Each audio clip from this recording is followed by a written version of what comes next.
at the heart of the World Series by Renault with Elf.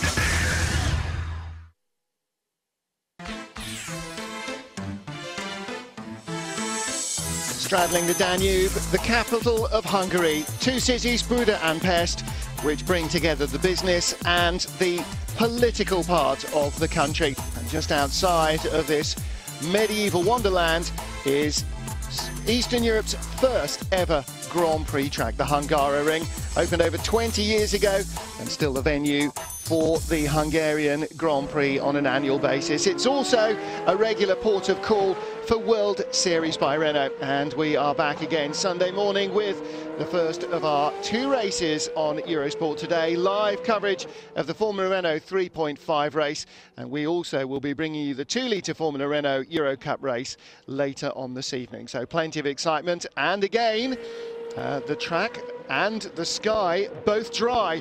Martin Haven and Tom Gaymore ready to watch the action with you. And Tom, the weather here has been about as unpredictable as Spa-Francorchamps. It's been wet, it's been dry, it's been both, it's been neither. Fortunately, we have got a dry track for the race, but qualifying was a little different. Yeah, it's got an autumnal Silverstone feel to it, hasn't it? And everything that you don't expect when you're coming to the Hungaroring. And certainly caught a few of the contenders out in qualifying this morning. We had a wet track that was drying, and the big news from that session is whether or not Esteban Ocon will take the start. He had a very big accident at turn 10, the young rookie, and may not make the race. Well, yesterday's race started on a very damp track indeed, a deluge just before the start, with the poleman Ollie Rowland getting away well from Pierre Gasly. The championship contenders, though, were a long way down the order. Carlos Sainz Jr. starting in 14th place, and Roberto Meri, who was in 8th place on the grid, having a great run through to take second into the first turn. And Tom, despite full wet weather tyres and a lot of cars probably on really soft wet settings, traction was absolutely at a premium. Yeah, after a warm summer here in Hungary, it's incredibly slippery when these conditions find themselves on a track such as the Hungaroring, and you could just see drivers as talented as Meri and Rowland really struggling. This was the pivotal moment, I think, when Rowland is about to go wide into turn 1. Meri took the lead and never looked back. And Ollie Rowland was saying after racing he was in trouble right from the beginning with traction. Well, Meri definitely was as well. And Meri having to fight hard to stay in front, but once he got in front, he then basically handed out a wet weather driving masterclass. He ran away and hid as everybody else squabbled up and down the order. That, he said, was the only moment of the race where he almost broke his wrist. He was so hard on the lock stops. He came across the line way clear of anybody else, but there was drama in the final corner. Ollie Rowland, the red, white and blue car, had been in 3rd place all the way around, 2nd place all the way around, got jumped by Pierre Gasly, who cut a 5-second margin in about 2 laps at the end of the race to snatch second after the final corner. Roberto Meri, though, winning by half a minute from Gasly and Rowland. Sainz in 4th place, and that's brought the championship back into even tighter focus. Meri closing the gap, and with 5 races to go, including this afternoon's, Sainz's lead is not what you would call comfortable. No, it's absolutely not, and Meri really is the man at the moment. 2 Spaniards at the front. They're both on the front row for this afternoon's race, and I've already tweeted this championship battle will go down to the wire, and I think it starts today. Well, 26 points, there's 25 on offer for the win here today, so we could be looking at a 1-point difference with still 2 full race weekends to go. It might not, it might only come down a little bit. Sainz may stay in front, he may open up the margin, but there's no question we are in for a barnstorming run out. Coulthard, and welcome to the second race here at the Budapest round of the Formula Renault World Series 3.5 litre. This race is one that represents having a pit stop, of course, on Sunday, and this helps prepare these young drivers for a future career in Formula One. It should be noted that 60% of the current Formula One drivers have raced in these championships in the past, so it's a great proving ground for great young talent. Well, the man that was winning round one, or race one yesterday, was Roberto Meri. He's also our pole man today, and we caught up with him after qualifying.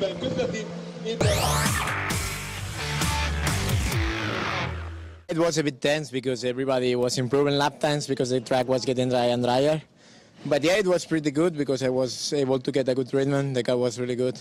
Anyway, I did 2 big mistakes on my lap, but I think everybody did the mistakes because, you know, the weather conditions were changing so much that it was hard to guess how quick you can go through the corners, no? And it was really good. Happy about this pole position. Yesterday starting from 7, we won. Now starting from P1, we need to try to do the same. Let's see what we can do on the race, but I think it's always good when you can start in the front. Normally you need to be leading the race in the first lap and then to try to make a gap and then to see how it goes through the pit stop. But yeah, we will see how it's going on the race and what we can do. But it's quite a good start of the day. The target is to try to get points and to try to be competitive.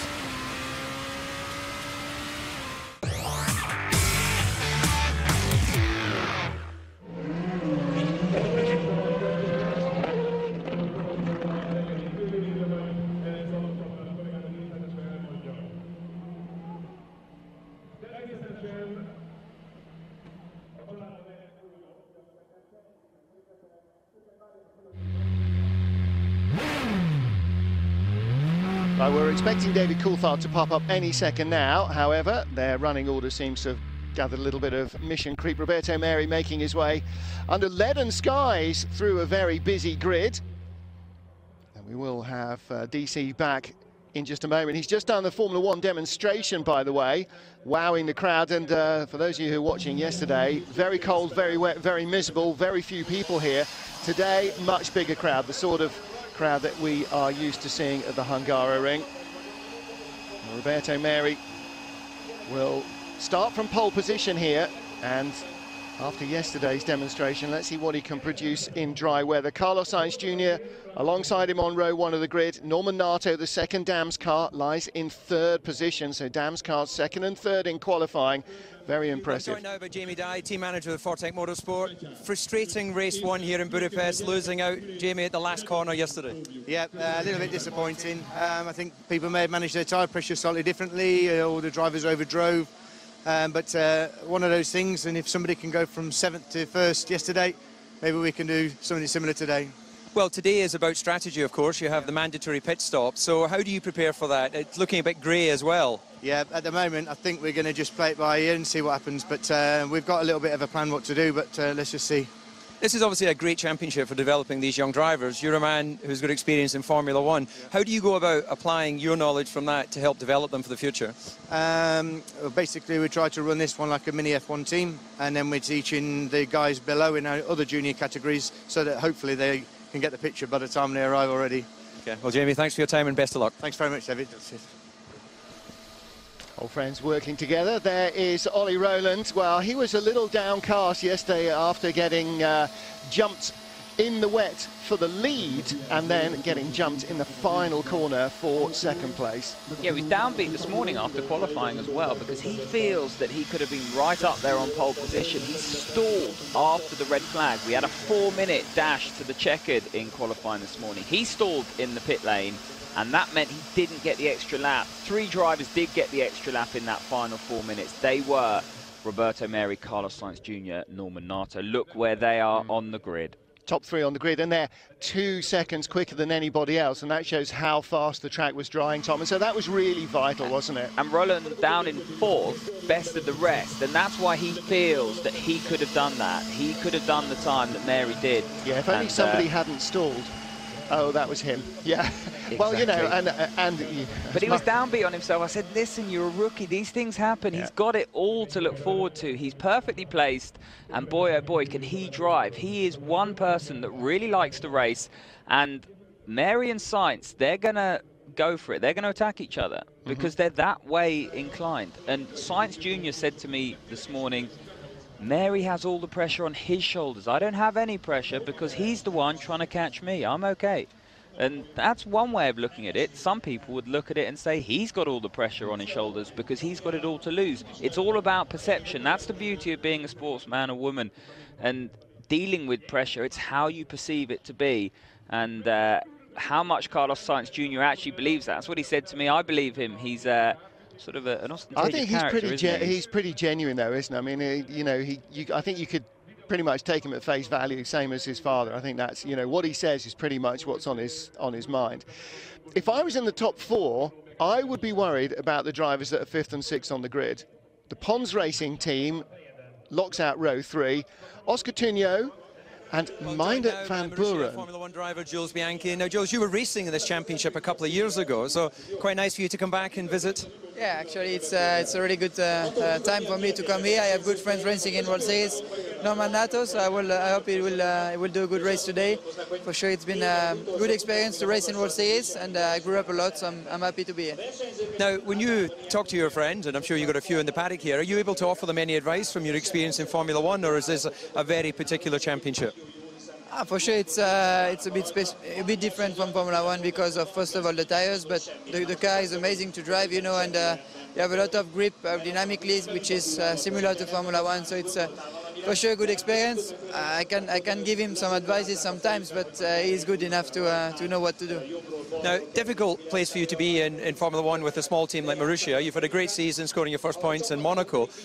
People are always curious to know what the future holds for you. Is there anything that you can shed a light on where you'll be next year? Well, I have no idea. You know, I would like to tell you something, but I am not able to because I don't know at the moment, and we're trying to find out what to do next year. My manager is trying to find out. I will just focus now for the end of the championship, and we will see the rest later. Well, we wish you well. Nice to talk to you. Thank you. Bizarrely, and it seems strange occasionally to say this, he could be in a lot worse position than being in a Marussia. With increasingly close Ferrari tyres possibly next year. Meanwhile, on the grid then, Meindert van Buren and Oscar Tuño, row 3 of the grid. I've got to say, Meindert van Buren has flashes of speed, but he also has flashes of lack of spatial awareness, and that's got to be a worry for Ollie Rowland, who starts a row in front of him. Grid being cleared, final 5 minutes of preparation as they head off behind the wall and leave the drivers in their own little cocoon. Ollie Rowland's white helmet so low in that cockpit, it actually looked, I had to have a second look there just to make sure he was still in the car. It looked like he'd got out. Well, we're going to take a quick pause as they head off on their formation lap. But at the moment, we have our top 3 in the championship, top 3 on the grid, and that could produce some. In fact, top 4 are in top 4 positions. Will Stevens is out of position, 5th in the championship. Unfortunately, he's only in 12th place on the grid. Stay with us then, live on Eurosport. At the heart of the World Series by Renault, with Elf. Cars heading on the formation lap around the Hungaroring prior to race 2, Formula Renault 3.5. In this World Series by Renault weekend, led by our top 4 in the championship. Roberto Meri ahead, a points leader, Carlos Sainz. Then 3rd and 4th men, Norman Nato and Ollie Rowland are 3rd and 4th on the grid. We are missing one car, in fact we're missing 2 cars, strictly speaking, because I have only entered one of their potential 2 cars, but we are missing one car that we were hoping to see today, and that is the car of Esteban Ocon.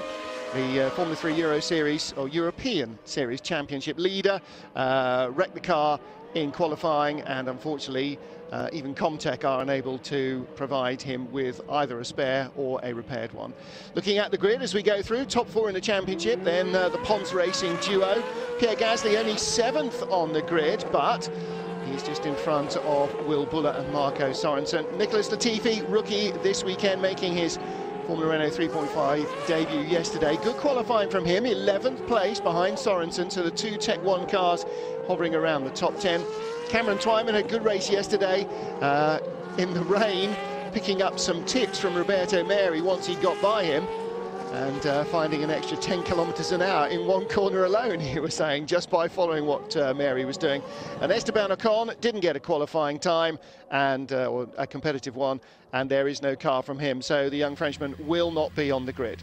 Yeah, it looks as though Esteban Ocon was trying to copy Meri's minimums through turn 10, because that's the corner he tubbed it in this morning.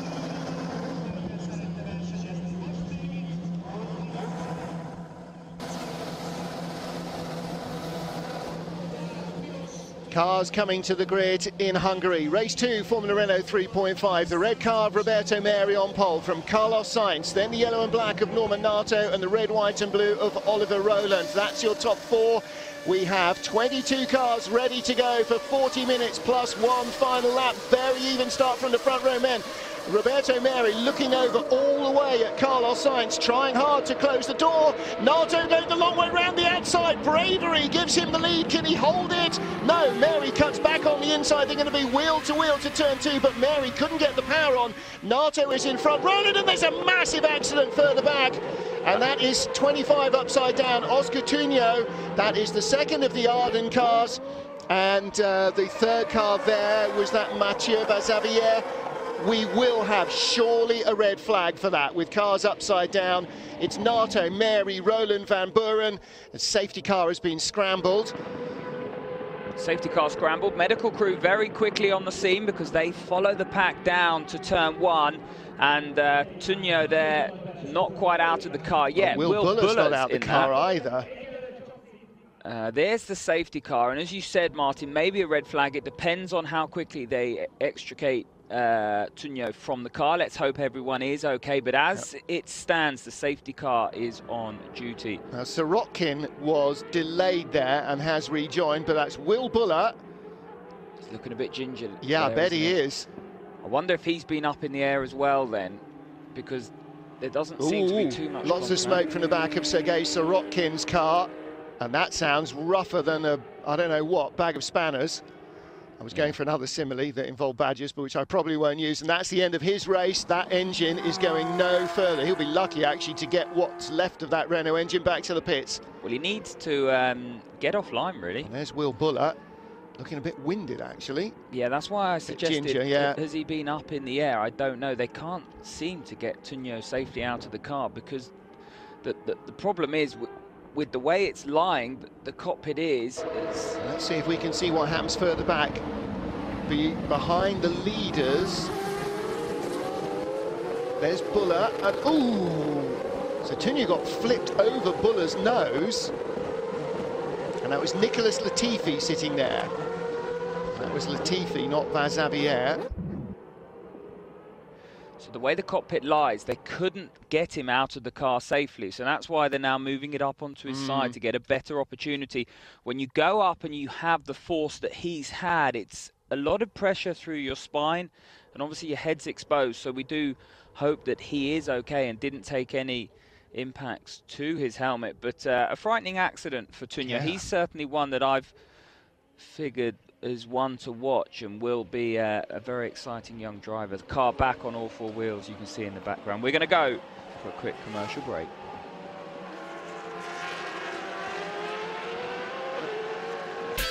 At the heart of the World Series by Renault with Elf.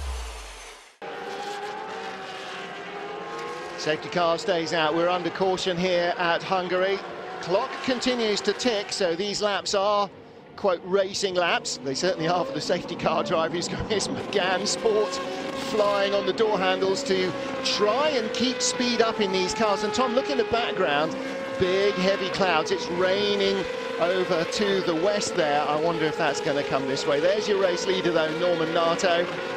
Every lap that goes by now, good news for him. Yeah, I'd like to see another replay at the start. We've seen the incident, but look, if you see, where is Carlos Sainz Jr.? He's way down in 5th place. He started on the front row. He's just ahead of the Arden car. Similar livery of Pierre Gasly, both Red Bull Juniors, but not driving for the same team.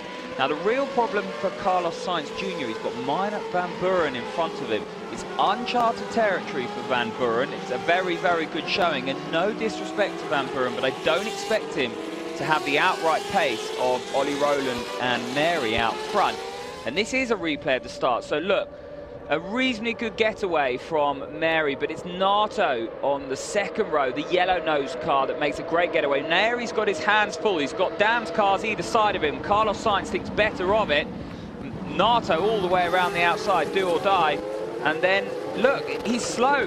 Sainz Jr. is not able to accelerate out of that corner. Does he have a problem? He literally did not accelerate out of turn 1. Well, all the drama happened behind, didn't it? But Ollie Rowland made a great start from 4th on the grid. He followed Sainz down the inside, then went outside, following Norman Nato the long way round. This is on board, I guess, with Will Stevens. And Stevens had a good start. He was 11th on the grid, got up to 8th place, so he avoided some of the drama in front. Now, this might give us a driver's eye view of just what went on.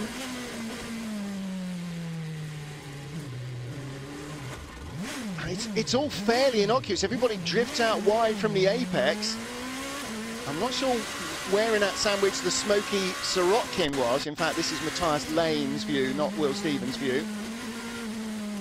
Sirotkin leaving oil all over the place. Lane can't get off that line. No. I think he's got a bit of damage. He certainly had contact on the front right. Jasman Jafar. Too much wheel spin from Jafar. Asian really struggling down to turn 1. Now let's see if we can figure out what happens on the inside. Who triggers it all off? They all drift out wide. Left, left, left. It's Sirotkin. It is. Sirotkin suddenly goes from the apex to the exit, straight across the corner. I want to stay on board, and hopefully we stay on board on the exit of turn 1. Too much wheel spin. Nato gets the big one. Mary's not a bad start, but listen now to Carlos Sainz.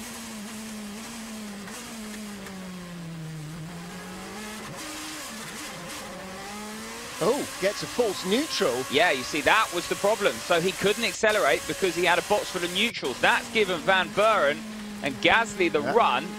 Gasly gets forced off wide here because he doesn't live to fight another day. Sainz was lucky there, A, that he got some gears, and secondly, that Gasly got shoved off and out of the way, and he was able to get at least one of those places back. Mary, all the way to here, was watching his right, covering off Sainz, his main championship rival, and then suddenly, as soon as he got Sainz covered, he realised Nato was around the outside. Too late, and too much oversteer there. He's kind of let Nato go because at the end of the day, Nato's braked incredibly late. Let's not underestimate how late he's braked. He's on the racing line, and there's no way that Mary could brake that late on the line that he was on. And so Mary did the right thing. He was looking at Sainz, blocking Sainz, not blocking him, but defending from him. And Nato really left to his own devices, managed to keep it on the road, got the throttle down on the exit, and you can do that here at turn 1. But as I said, the major talking point, apart from the incident, is Carlos Sainz. That gearbox issue, is that a problem for him? Pit lane is open as the leader completes lap 4. The pit lane becomes open for anybody. So if you're way down the back of the queue, and here Matthias Lane is coming into the Straka team. Who else is in? Nicholas Latifi is out of the race. Sirotkin is out of the race. Oscar Tunio is out. Will Buller is out. So he needed a new nose. You're right. You picked that up on the onboard. Now, presumably not doing a tyre change because the safety car is out and you're not allowed to do a tyre change. But we will get some pit lane action. As soon as that safety car dives in, the leader will cross the line. I wouldn't be surprised if we see 1 or 2 in the midfield go in. Taken a while to get Oscar Tunio's Pons Racing machine back. You can see the extraction seat sitting there in the top of the cockpit as well. The driver has been extracted by the medical crew, and they are all making their way away. Hopefully no major dramas for Oscar Tunio. And they have a very, very slick system in place. That extrication seat, get my words out, is there to serve a purpose. The marshals correctly weighted to right the car, and they've gone through the process well. And even if you're just a little bit winded or complaining of a bit of pain, they won't take your word for it. Once you've said that, they will go through the process, and they don't mind how long it takes. They won't rush it, and that's exactly what they've done here. And we really hope that Oscar Tunio is okay. The marshals and the medical crew's doing a great job. Yeah, definitely. Norman Nato still leading the field as the Clear-up continues down in the runoff area at turn 1. See how much all the marshals are wrapped up. Normally, I feel really sorry for these guys in overalls at the Hungaroring in the summer because it's sweltering. It's 38, 40 degrees out, and they're under the shade as much as they can. But today, everybody's got their fleeces and hoodies on underneath their protective suits. And as ever, marshals working for the drivers. And without them, without these volunteers in orange, there would be no motor racing of any kind, 2 wheels, 4 or anything else. So again, always our thanks go to the marshals, to the safety workers, to the doctors, the medical crew, again, unpaid. They're all from local hospitals. They give up their time because they like to be involved with motor racing. They like to make sure that their favourite sport goes ahead. And I know a few doctors from local hospitals to me who work at, you know, racetracks and turn up in World Touring Car Championship or at a, you know, British clubby. It doesn't matter. They're the guys that ensure that when the drivers take to the track, they're as safe as you can be when you let young men out in fast cars. It's worth pointing out that the FIA and the MSA do spend a huge amount of money training these individuals. They are unpaid on the day, but there is a huge amount of money from the FIA Institute that goes into training these individuals to make sure that we have the safest possible environment that we could have. Now watch the safety car lights, they're still on. The safety car lights will drop off, they will literally go out. That'll give the driver an indication that it's in that lap. Well, we should be notified on the timing screen as well, and the team should also then get on the radio and say, Norman, safety car in this lap or whatever, but we still haven't been. Yes, now we get the notification, safety car in this lap. So end of timing sector 2 comes up just here out of this corner, and as Tom said, the light bar will go off. There we go. Now this is a tough time for Nato. He has won a race this year. He got the Grand Slam at Monaco. And this is obviously the Monaco without walls. Oh, I like your parallel. Roberto Merri decides he's going to make a 2x2 restart. Is that the way it works? Is this a new rule? Well, let's see Nato backing them up. He's got to back them up. That McGann's not that quick. And who's going to be awake and who's going to be asleep on this restart? There's always one, isn't there?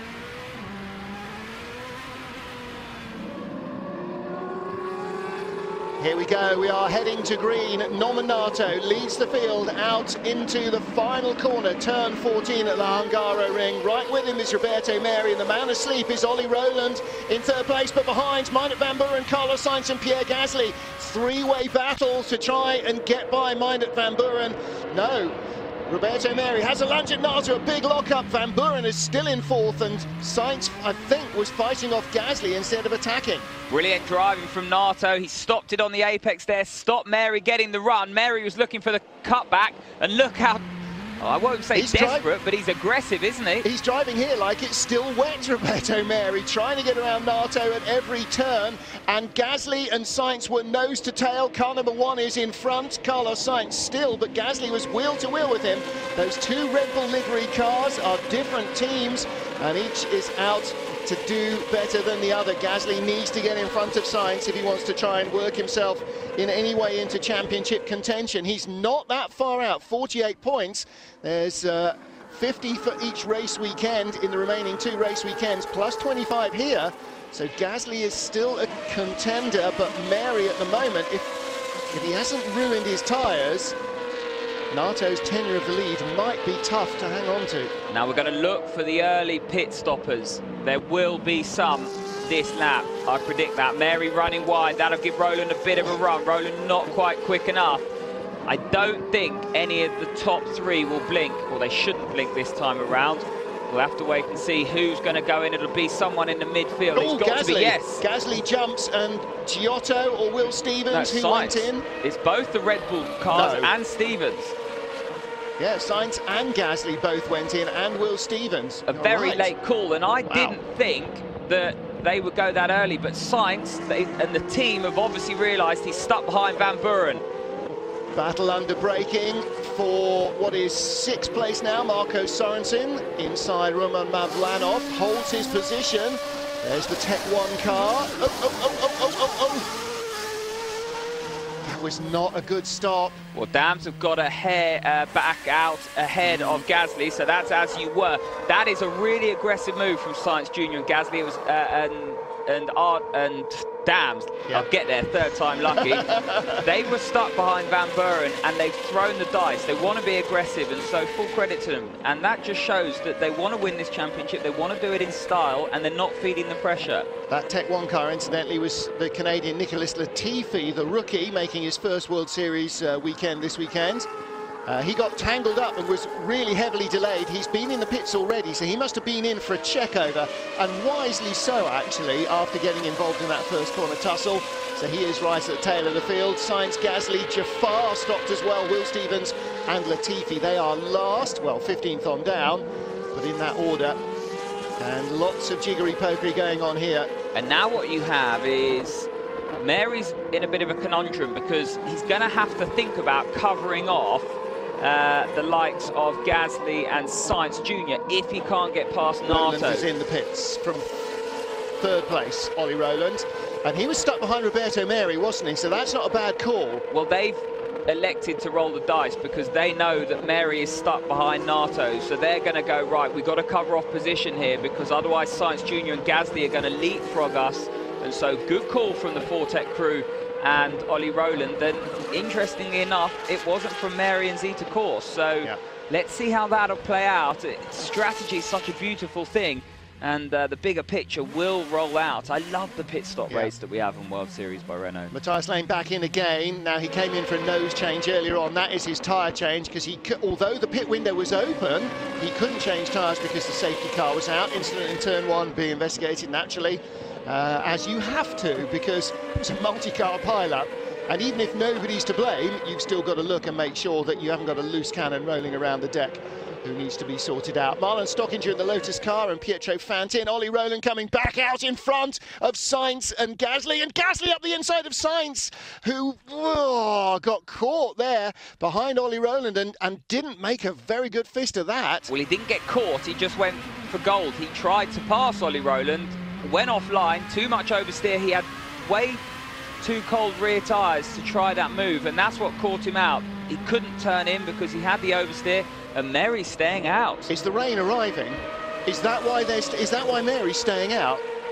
Were those spots of water on this lens from Norman Nato's car or from the air? No, I don't think it's raining yet, but Nato and Mary are actually going reasonably quick. Mary, personal best. Well, he's just at the fastest lap of the race, of anyone. Yeah. 1:32.7.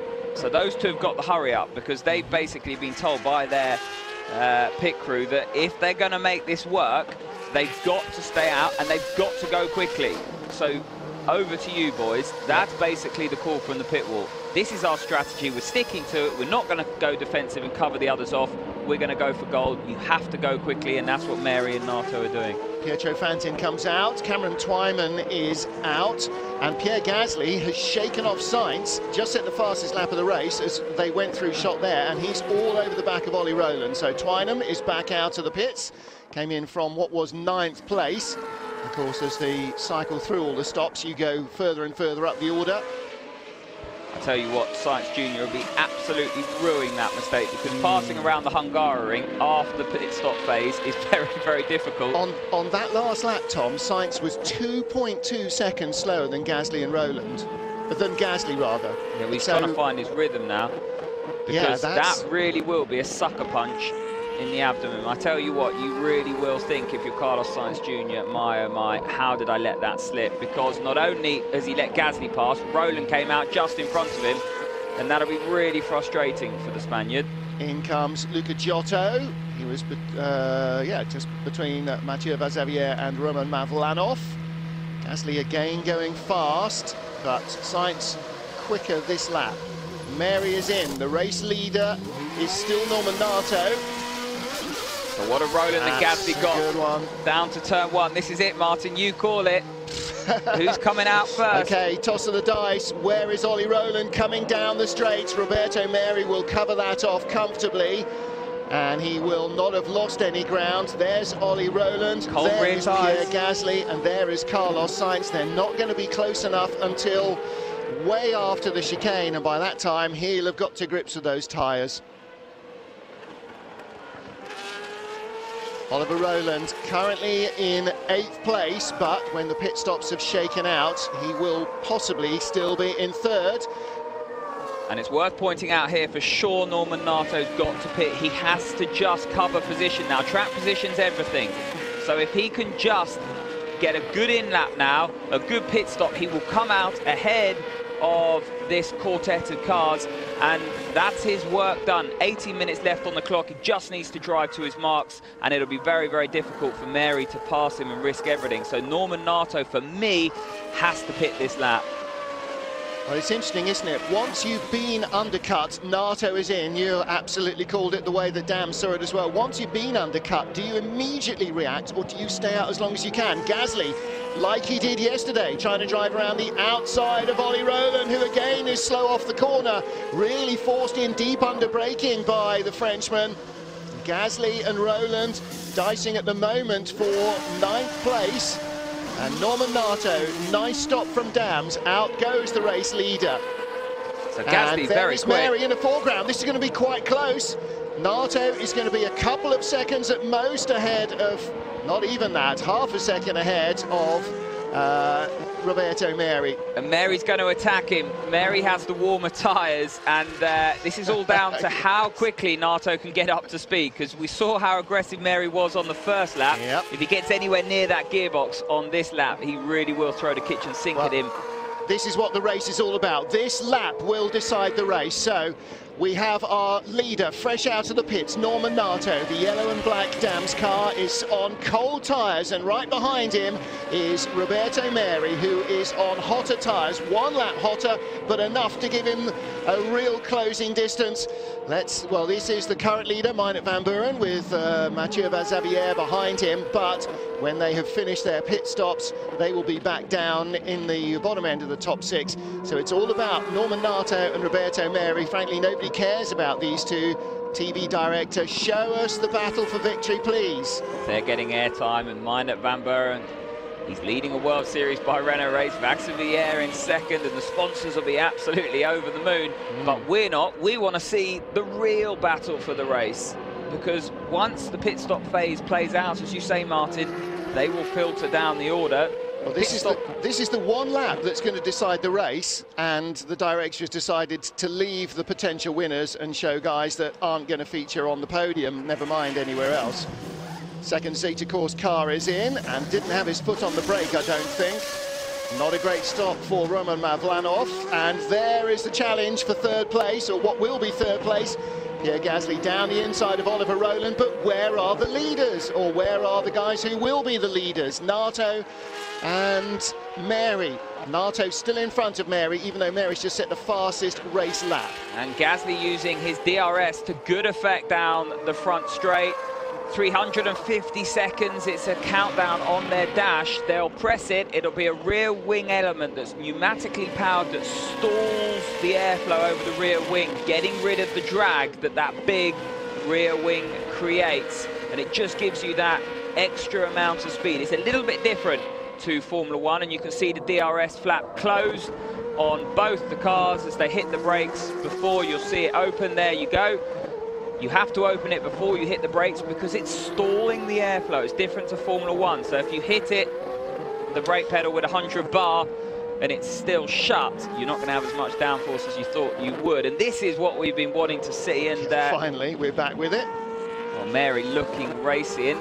Now, this is an interesting dynamic for Nato. He knows how to win a race. He's done it this year already at Monaco. But Mary is tigerish, isn't he? And you start to feel the pressure. I talked about perception earlier on. When you're leading, some drivers get tight when they're leading, some grow.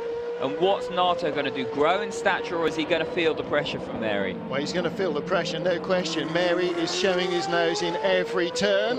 And that battle is now up to 5th and 6th places, or 4th and 5th, as Olamberg comes back out. Mathieu Vazavière out of the pit lane.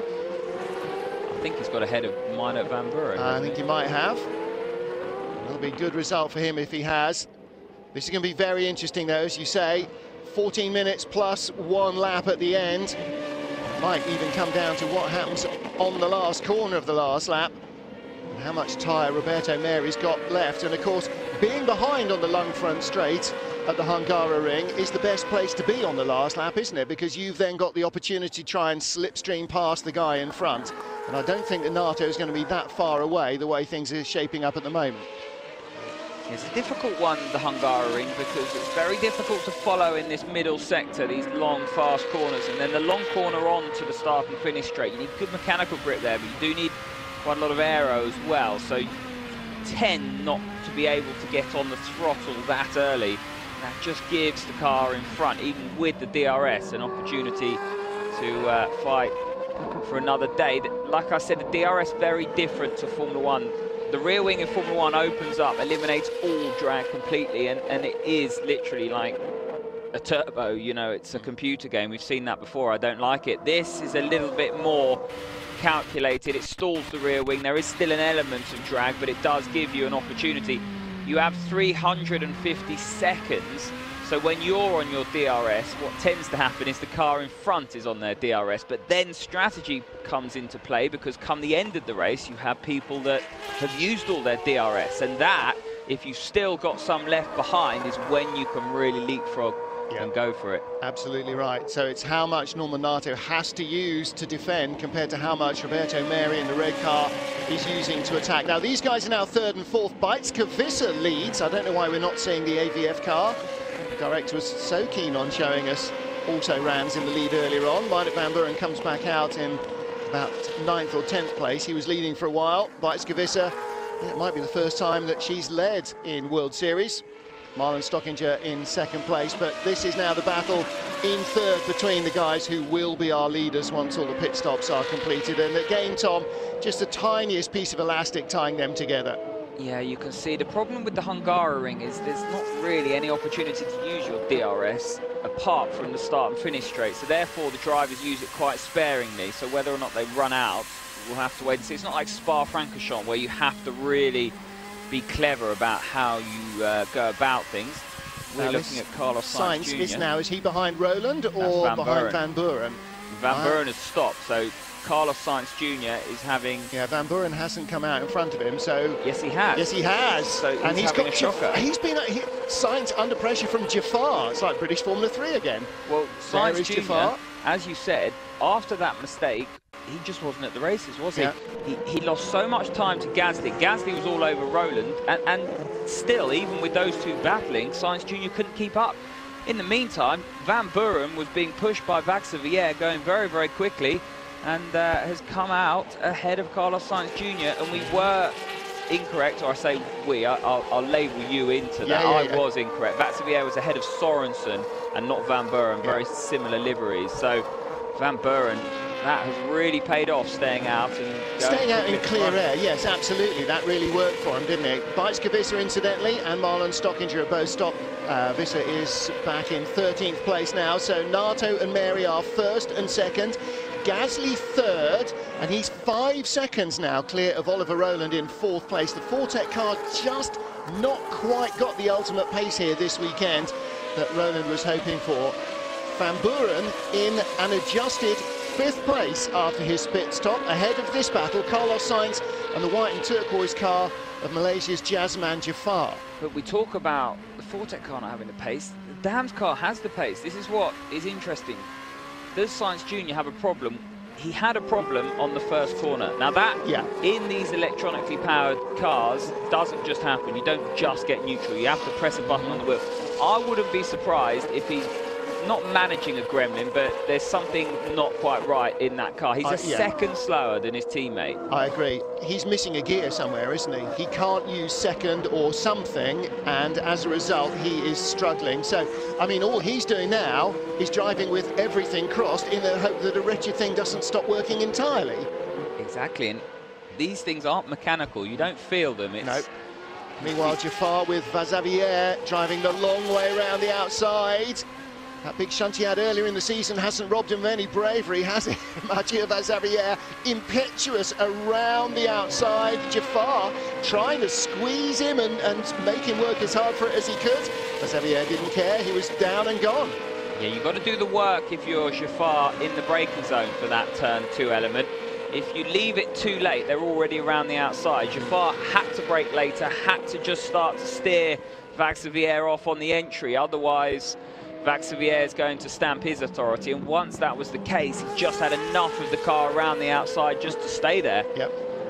Nato leads, Mary in second. The gap, last lap, 0.92. Fastest race lap from Pierre Gasly. Is he going to go and grab second on the last lap? He's 4.2 seconds behind Roberto Meri. He's got 8 minutes plus a lap. Well, he likes the last corner of the last lap. He does it, well, he does after yesterday, definitely. And you can see his yellow nose further back on the straight. 1:31.9 he's just done to the 32.3 of Nato and the 32.2 of Meri. Meri closing again on Nato. Gap comes down to 8.6, but Gasly's gone from 4.3 to 4.0 behind this lap. So Gasly, fastest man on track. And again yesterday, his car, the Arden Motorsport car, was the fastest thing in the last 5 laps. What's interesting for me, looking at the Fortec pace, Roland's got good one-lap pace around here. So in qualifying, he was good, and the beginning of the race is good, but as the stints progress, I don't know if it's a tyre pressure thing or the thing's using too much pressure, too much tyre, I don't know, but he just seems to have a bigger drop-off than the others, and that will be really frustrating the team and the young Brit, because you just really feel a bit hapless when you're in that situation. You're doing your best and you're wringing the neck, but that ultimately compounds the problem because it's tyre wear that's your Achilles heel. Yeah. Well, we're now being told on our screens that 10 seconds is going to be added to the total race time. I'm not sure if they've already done that to the clock or whether it's going to get down to 0 and then another 10 seconds. I think once the electronic clock is running... That's for Mavlenov, not everyone. Ah, I thought that was for everyone. No, Mavlenov, okay. I was going to say, that's a new one. I half read the message as it came onto the screen. I was too busy trying to watch the racing. That's track limits for Mavlenov. Yeah. Mathieu Vaxivière turning very tightly inside the final corner. Again, there's definitely 2 ways of skinning that cat, you know. Keep a nice, long, wide line and keep the speed up, which is what Sainz was trying to do. But Vaxivière is all over the back of him. And actually, he closed at the end of the straight. I wonder if Sainz is missing top gear. I don't know if he was missing a gear, but there's just something not quite right in that car. If he was missing a gear, it would be really fairly terminal. They don't tend to go through the gearbox once, or through the gears once that is the case. But the problem is he is consistently slower. Yeah, he's a second slower than his teammate. Vaxivière putting him under massive pressure at the moment. Van Buren has just driven away from him. There is no doubt in my mind that Carlos Sainz Jr. is nursing a problem in that car, and if he is, he's doing a very, very good job. There are only about 4 cars on track that are actually lapping slower than Sainz on that last lap, and that's not Sainz. I think we've seen enough of him so far this season, even if you've never seen him before or didn't know what the name meant, to know that that's not him. And that onboard, that was a great little bit of onboard replay we had from the first corner on the start of the race, where the car just, he was flipping around, fishing for gears, and in a paddle shift electronic gearbox, that's not driver error. Getting darker and darker overhead, but we should get away with no rain here. Here's your lead battle still, Norman Nato from Roberto Meri. Gap is 0.9, so Nato keeping Meri honest. Pierre Gasly down to 3 seconds away. 3 laps ago it was 4 seconds away. He goes faster again, 1:31.98 to the 1:32.3 and 1:32.2 of our leaders. So again, Gasly is going quicker and quicker and quicker. He's going to run out of time though, isn't he? No, well, you see the difference in setup here. Obviously that Arden car is set up to get better and better as the stint lengthens. Meri may have used just too much of his tyres, but that said, Meri goes through the chicane. Very slowly. What happened there? Did he just get in too deep? Yeah. It almost looked as though he wasn't picking the throttle up. Yeah. But now he's under pressure. He'll have dirty tyres through this element. Therefore, his minimum speeds will not be as great as Pierre Gasly. Gasly's going to have a last corner moment again, isn't he? Yeah, it's remarkable. Looking on. Look how much closer he is now all of a sudden. And Gasly there just didn't pick up the throttle quite the way that he would like to have done, I don't think. But now definitely Mary has dropped away from Nato. Nato will look in his mirrors now and go, where's he gone? Because he will have vanished to such an extent. The car will be so much smaller of Roberto Meri in his mirrors, and Nato, I should think, probably will have a little wriggle inside the belts. Now he can settle down to drive out the remaining 5 or so minutes of this race. So what do you think it is about Norman Nato that he can go to Monaco, put it on pole, win the race, get fastest lap, go to the Hungaroring, put it in the top 3, win the race effectively with 3 minutes left on the clock without putting the commentators. Well, you know what everybody in. would say? Can't overtake. Yeah, no, I know everyone's going to say that, front, but he qualifies at the front, and he doesn't manage to qualify anywhere near the front in the other circuits we go to. I don't know. I don't know is the simple answer, obviously. I mean, you know, qualifying this morning, as you said, was an absolute lottery because Ollie Rowland stalled in the pit lane and all of that kind of held everybody up. And so there were only 3 cars that got a quick lap. If another dozen cars had got a quick lap, maybe Nato wouldn't have been 3rd, maybe he'd have been 8th, 9th, 10th.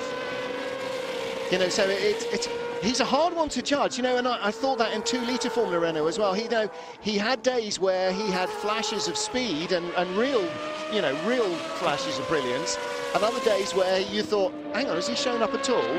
And you know, again, Meinert van Buren, to my mind, I've seen him race in a variety of different big single-seaters now, and he sort of has days where you think, actually, do you know what, he might not be too bad, and other days where you think, really, guy, what's going on with you? And Nato is definitely in that camp for me, I'm afraid, still, not convinced. Darker and darker skies overhead the Hungaroring. Still Mathieu Vazevière in the black and gold Lotus car all over Carlos Sainz.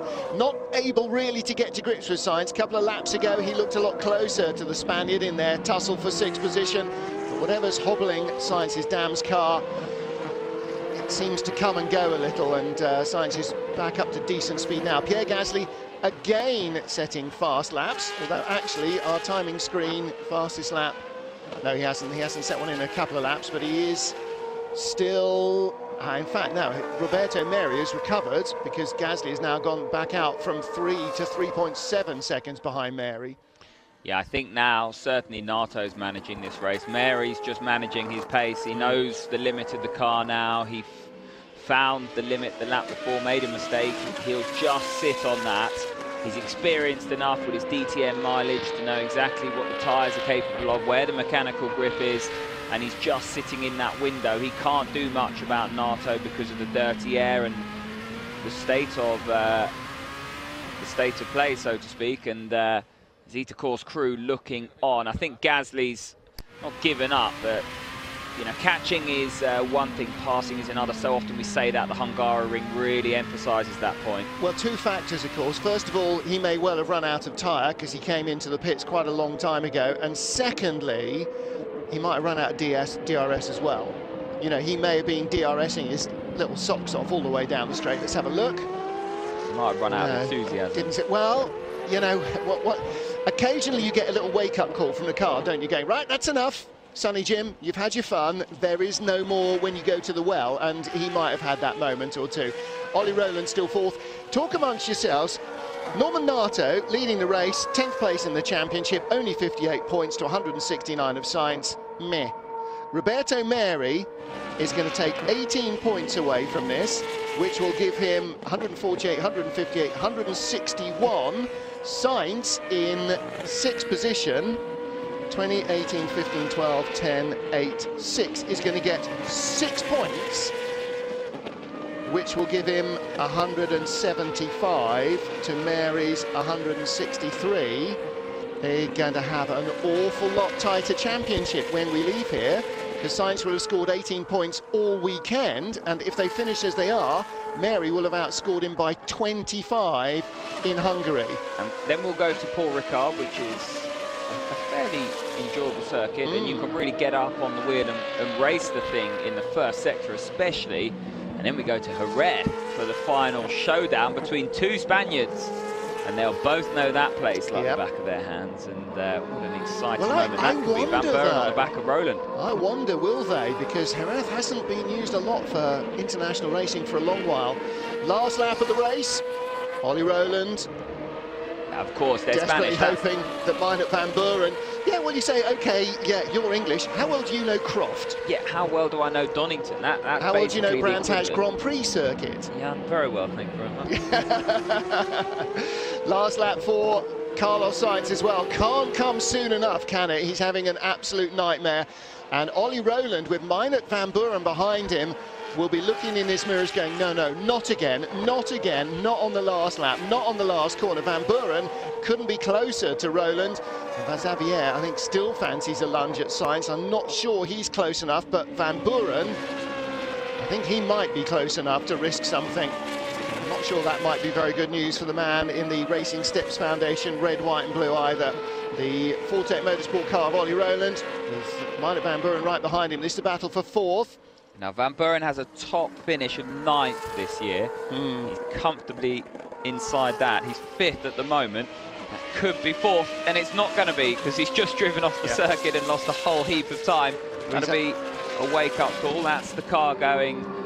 This is the limit. Mary back on the back of Nato. Nato managing this. It's the last lap. Last corner. Norman Nato is going to head to win number 2 of the season. And Roberto Meri on the podium in 2nd place. 3rd is Pierre Gasly, and Gasly will close a lot as well on Carlos Sainz, the championship leader. The Dams team celebrate victory. And there's Rowland in 4th, Van Buren in 5th, and Sainz ahead of Xavier, so he does at least get 6th rather than 7th. There's not many things Dams enjoy more than a Frenchman winning for a French team. Indeed. They've had lots of that. Behind Xavier in 7th, Jafar 8th, Sorensen, Will Stevens in 10th place, Pietro Fantin, Beitskevissa, Roman Mavlanov, Matthias Lane and so on, and doing their best to keep warm. The marshals, they are really wrapped up well. It's pretty cold. Well, we saw those two yesterday jumping up and down. They're doing more of a spiral. Yeah, like maybe that's their Sunday celebration, dancing, isn't it? Yeah, Strictly Come marshalling. Elf. Well, welcome back to the Hungaroring and to Victory Circle for Norman Nato, who wins for the 2nd time this season, ahead of Roberto Meri, Pierre Gasly completing the podium. Ollie Rowland just off in 4th position. And Pierre Gasly setting the fastest lap as he tried to chase down the leaders. Didn't get to Roberto Meri. So Meri and Gasly both closing on Carlos Sainz Jr. And perhaps the big story is, unfortunately for Norman Nato, not so much his win, but Sainz slipping again with a mechanical problem in his car. In 6th position at the finish, his championship lead shrinking significantly here at Hungaroring. Well, there's only 2 drivers to have won 2 or more races, and now there's a 3rd one. Nato, 2 wins this year, Monaco and the Hungaroring. Yep. 2 places where pole position is half the job and more. And he was not on pole here, but took the lead into the 1st corner and judged that really well. I mean, you can't argue at all with the way that he took the lead from 3rd on the grid. He watched the big dogs on the front row, the 2 championship leaders, eyeball to eyeball, Senna Mansell style, into the 1st corner and drove around them both. So a really good run into turn 1. He dealt with the restart very well indeed, dealt with pressure from Roberto Meri very well indeed, held him off and deservedly taking the win, because these things are not easy to win in, no matter where you start. No, and I think Gasly deserves mention. Fastest lap, started 7th, finished 3rd. That's a great return for the young Frenchman, and well done the Arden Motorsport crew, British squad. And they'll be pleased with that. So, you know, Gasly, more points for him. He's ahead of Rowland, who is another rookie. So, yeah, plenty to celebrate in his camp this evening. Yep, we need to see the points margin closing down. As I said, Roberto Meri, 143 plus 18, 153, 161. And Carlos Sainz will be 175. So there'll be 14 points in it.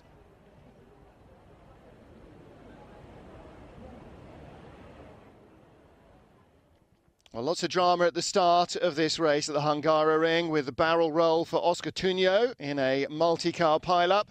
We lost 3 cars at the beginning, Will Buller, Oscar Tuño and Sergei Sorokin. Norman, Here's Norman congratulations. The key moment was definitely the start.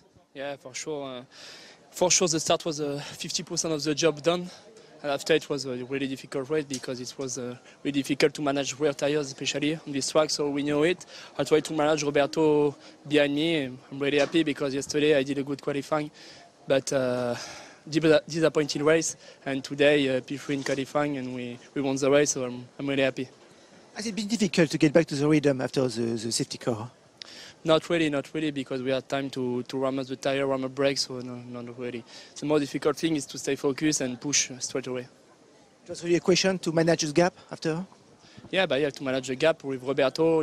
I know that he was trying to push at the beginning, then he slowed down, then he pushed, so I try to follow his pace and just do any mistake can cost me the victory, so I try to manage my tires, have a clean driving, and that's all. Happy conclusion after a very difficult first day? Well, yeah, very first day. Not really, but I'm really happy over the weekend. Just disappointed for the rest of yesterday, but I'm really happy. I would like to say a big thank to my team. Thank you. And congratulations to Norman Nato. This was the moment. Watch the man in the red car just eyeballing Carlos Sainz as Sainz gets away alongside him. Roberto Meri realising too late that Nato has not only got ground on him, but he's got the racing line as well. Nato took the start, and as they battled at the front, big carnage behind Sergei Sorokin. I'm not quite sure why, for some reason, not turning right there, just going straight across the track in the first corner, and that left Oscar Tunio bounced over the nose of Will Buller, and Will Buller bounced up in the air as well. That really shook him up a little bit, but all our thoughts with Oscar Tunio. Sorokin's car holed below the waterline, made it back to the pits but no further. And at the restart, well, Tom Gatemore, Roberto Meri certainly threw everything and the kitchen sink at Norman Nato, and Nato did just enough to cling on. Yeah, Meri lived up to his reputation. He was a very, very aggressive driver in the first element of the race.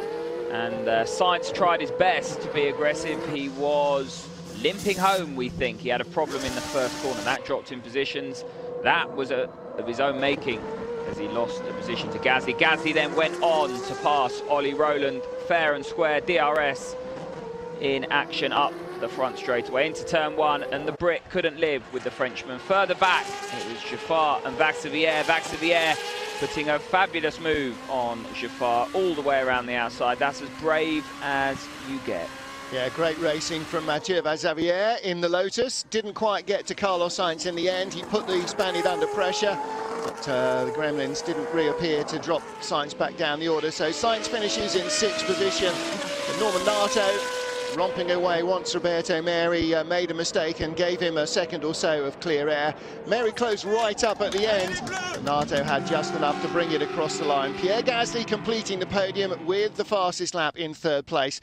And the all-important championship points, 177 for Sainz, 161 for Roberto Meri. And as I said, that is a 16-point gap. I said 14. Where was my maths wrong? How did I reckon that Meri had got? 63, I didn't. So anyway, 16 points with 100 left in the season as a maximum. So there is an awful lot of racing still to go. And the teams championship as well, Fortec and Dams